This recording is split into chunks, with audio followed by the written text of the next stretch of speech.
Jemi në pjesën e dytë të mëshira pasosë dhe Ramazanit. Ai nuk është as arab, as turk, as indian, as pakistanez, e as afrikan. Islami është mëshirë për të gjithë botën. Abu Bekri es-Siddiku ka qenë Kurreshi, Bilali ishte nga Etiopia, Shuaibi ishte prej Bizantit, Selman el-Farisiu nga pejgamberësia, Muhammed el-Fatihu ishte nga Turqia, Muhammed Iqbali është nga India, Salahuddin el-Ayub ka qenë kurd, mirë po të gjithë këtajt i lidhë të litarit të vërtetës, të gjithë ata kanë besuar në një, të gjithë ata i kanë jetuar fjalët La ilaha illallah, Muhammed Rasulullah.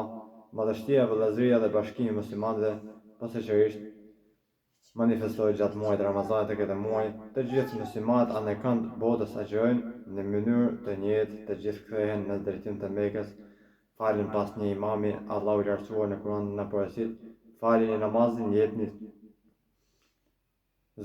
zakatin dhe përkulni në ruku bashkë me atë që përulën në namaz.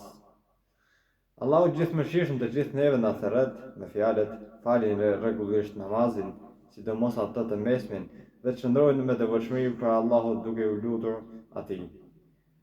Dhe kur flet për atë që agjërojnë, ai u drejtohet me zë të gjithëve të njëjtë.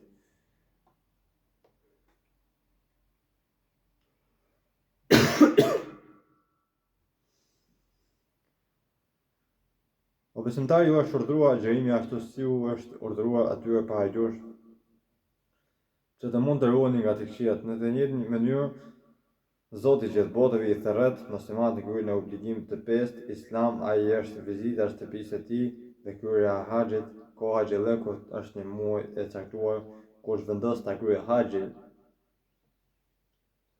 Le të largohet nga marrëdhëniet me gruan, gënjet dhe sharjet, ndërkaq çdo vepër të mirë që bën Allahu e di pajisjen e gjëra që nevojiten për rrugë, dhe dijeni se pajisja më e mirë është devotshmëria, prandaj keni frikë për meje. O njerëz të mençur, nuk është gjuna të kërkoni nga Zoti juaj ndonjë të mirë, e kur të ktheheni nga Arafati, përmendni Allahun në vendet të shenjta, përmendni atë që u ka udhëzuar në rrugën e drejtë, sepse ju më parë ishit të humbur, mandej kthehuni siç kthehen të gjithë të tjerët. Të kërkoni ndjes prej Allahut, se Allahu është falës i madh dhe mëshirëplot. Gjithashtu, Allahu është qartë i thërret të gjithë muslimanët, të gjithë të jenë bashkë të grumbulluar rreth fesë, se Allahu të besimtarë keni frikë Allahun, ashtu si i takon atij dhe vdesni vetëm duke qenë musliman. Të gjithë mbahuni fort për lietarin Allahut Kur'anin dhe mos ju përçani kujtojeni dhuntinë e Allahut për ju, sepse kur ishit në armiqësi, ai ju pajtoi zemrat tuaja, në saj të dhuntisë së tij u bët vëllezër dhe ju ishit buzë kërminës së zjarrit, ndërsa ju shpëtoi prej saj. Kështu Allahu ju shpjegon shpalljet e veta, që ju të drejtoni në udhën e drejtë, dhe të dalë për jush një grup që të therras për në mirësi, të urdhoj për vepra të mira dhe ndaloj për vepra të shëmtuar. Këta njerëz do të jenë të shpëtuarit, mos u bëni si ata që pas u erdhën për provat e qarta, u përçan dhe u gënën për këta, do të ketë dënim të madh. Kur janë në pyetje ndalesat, Allahu u drejtohet të gjithë muslimanëve dhe kërkon unitetin e tyre dhe që të largohen prej veprave të këqija. Për këtë shkak në ajetin e lartë përmendur shumë qartë thuhet, mos bëni si ata që pas ju erdhën provat e qarta, u përçan dhe u gënën. Pejgamberi sallallahu alaihi wasallam me fjalët dhe veprat e tij shpesh ka tërhequr vërejtjen e unitetit në muslimanëve dhe në shprehjen e vëllazërisë ndërmjet tyre.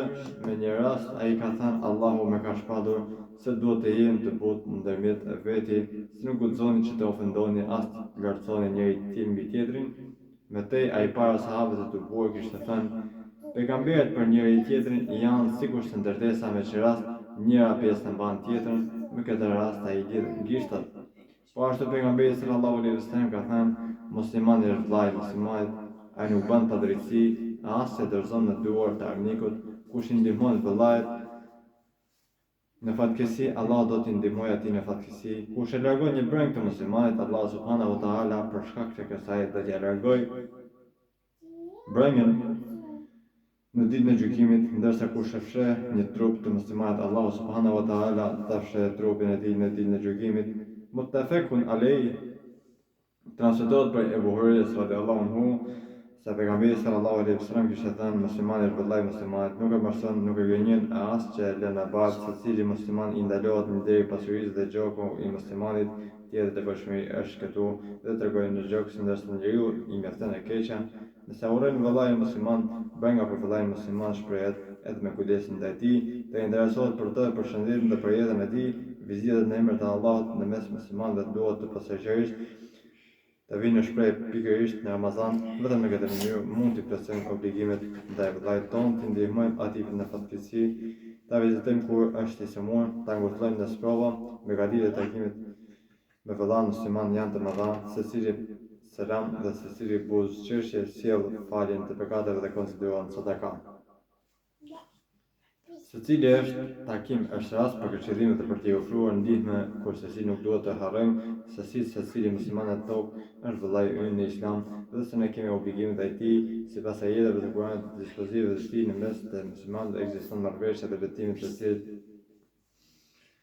Allahu është i gjithëmirëshëm e ka transmetuar ndërmjet të dëshurit të tij Muhamedit sallallahu alaihi wasallam këtë marrëveshje. Duhet ta mbajmë e ta ruajmë, kurse si nuk duhet ta ndërprejmë. O Allah i gjithëmirëshëm, na bën zemrat tona të buta, na bashkon të mira, të na ngrit neve në shkallë të larta tek ti je ai që jep me së shumti, dhe vetëm ti je i lartësuar dhe i madhërisëm, nuk ka forcë, nuk ka fuqi përveç se tek ti. Amin.